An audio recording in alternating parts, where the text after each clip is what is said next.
Hello and welcome to Thought for July the 1st. Our readings are 1 Samuel chapter 13, Isaiah chapters 56 and 57, and Revelation chapters 21 and 22. And our thought is, Behold, I am making all things new. People have become conscious of how they are harming the world, although few see it as harming God's creation. Some are desperately trying to do something towards limiting the problem, being provoked by the increasing proof it is causing severe climate change, which is starting to affect their lives. And there is every prospect of it getting much worse. In God's creation, nothing was wasted. All that was waste served a purpose in some other aspect of the functioning of his creation. But the present generation, especially in the Western world, have created a throwaway society. Why? To make life easier and more enjoyable. How much pollution is caused in creating it?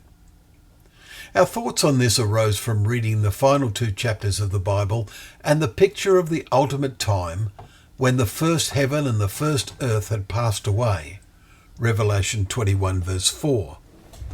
And a loud voice says, Behold, the dwelling place of God is with man.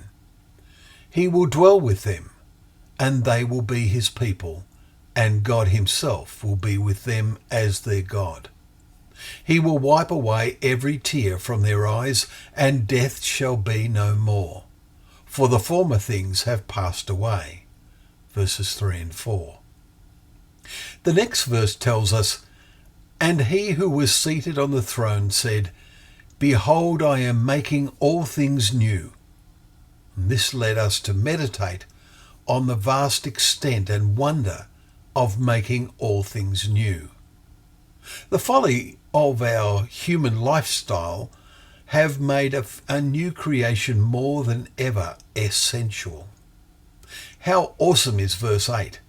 It tells us there will be a second death, which means there is a whole category of people who are raised to life again, but only temporarily.